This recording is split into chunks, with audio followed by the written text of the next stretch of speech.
We always knew that the economic collapse of China was coming. So you would have an industrial collapse, a civilizational breakdown, and mass famine within 6 months. Here's the Chinese demography in 1950, standard pre-industrial pyramid. 30 years on, here we are. This is early industrial China, and this is the shape that terrified Mao. He saw a young and upcoming generation that would literally eat China alive, and his solution was the one-child policy. Years after one child, we get this. Not a lot of kids, but that big bulge of people in their 20s and early 30s.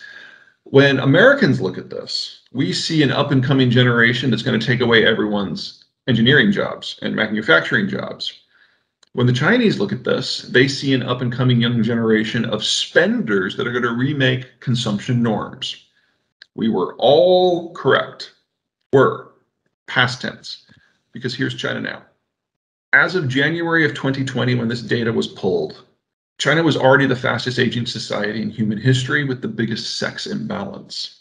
We already knew that their economic model would not match up with this demography this decade. We always knew that the economic collapse of China was coming.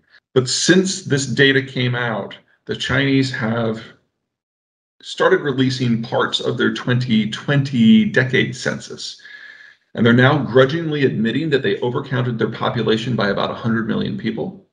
And that the truth is probably closer to this, with the yellow bars just not existing. This would suggest that by the year 2050, there'll be half as many Chinese alive as there are now. I don't see how China survives as a single political entity, much less a globally significant one. I don't see how it survives this decade with these numbers, because this suggests that the Chinese population peaked back in 2003, and that Chinese economic efficiency probably peaked around the same time, and that we've already been on a relatively accelerated slide. I do not worry about China at all. Now, if you're in the Navy, I can understand why there's some heartburn there. You're probably preparing for a war that will never happen, but I'd rather you do that than what the Russians have done and not actually prepare. But I do not think that we are going to find ourselves in a world where we have to face down China, because I do not think there is going to be a China for very much longer. We can't confirm this. We can't just go to China and look around and count noses. But here are some data that are like demographics adjacent that we do trust. So this is the average wages for a number of Southeast Asian countries that I think we should be interfacing with more, because I think they're going to do very well in the future. Here are our Mexican compadres, very competitive, and here are the Chinese. This is the fastest labor appreciation in human history, including during the Black Death, including during all wars. So we're looking at a 15-fold increase since 1999. Their labor effectiveness, productivity, is probably only increased by a factor of 2, maybe 3.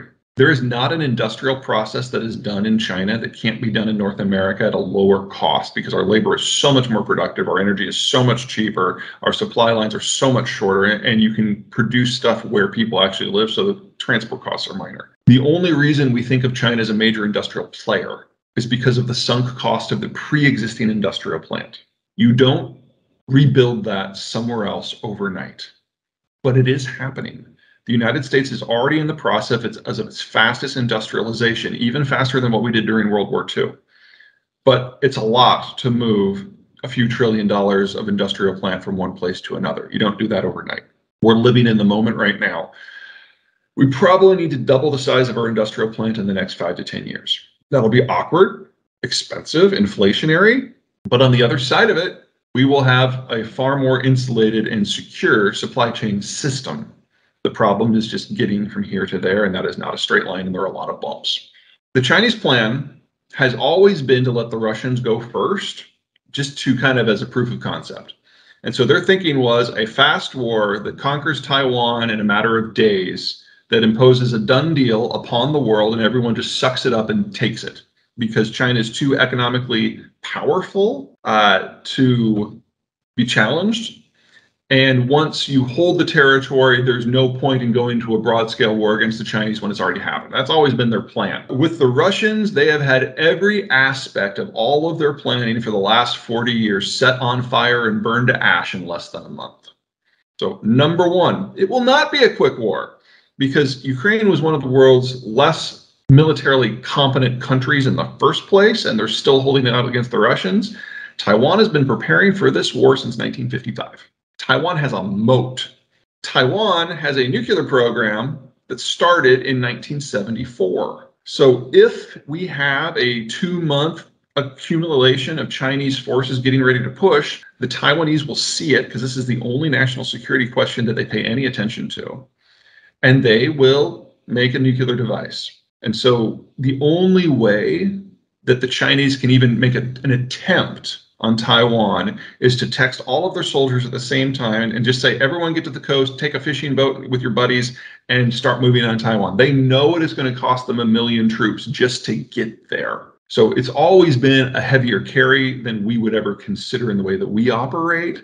But for the Chinese, they know baked into the equation that it's going to be 1 million troops lost before they can even start the real war. And they now know from Ukraine that it's not going to be a pushover. Taiwan is mountainous, it's forested, as opposed to Ukraine, which is flat and open and very few forests. Russia has many flaws, but they're a massive producer of food and energy products. If you put the sanctions that we have put against Russia onto China, China imports 85% of their energy, 85% of that from the Persian Gulf, and they import 85% of the inputs that are necessary to grow their food. So you would have an industrial collapse, a civilizational breakdown, and mass famine within 6 months.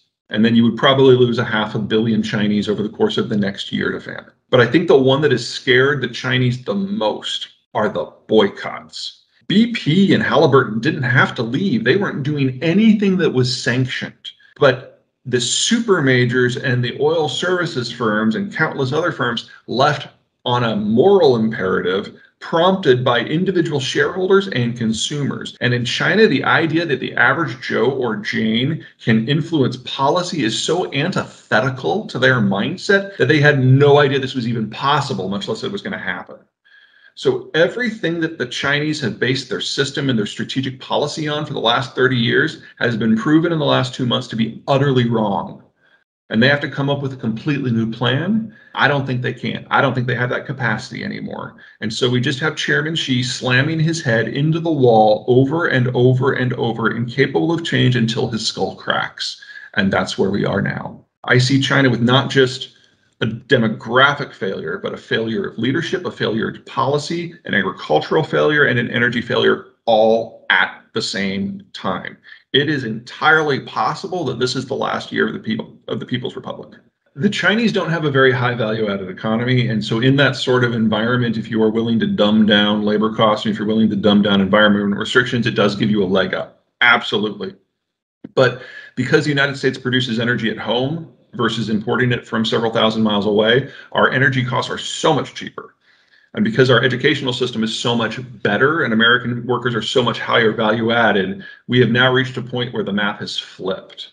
And Chinese labor has become so expensive, it obviates all those other advantages. So like Mexican labor is half the cost and more highly skilled than Chinese labor, and that makes a big difference too. And remember, I said North American, so we do have a partner in this that makes the math work that way. I'm not trying to suggest that labor restrictions, environmental restrictions don't come at a cost. I'm also not trying to suggest that all of them are necessary. We have 50 states with 50 different labor markets and 50 different environmental sets of regulations, and some of them obviously are better at dealing with this than others.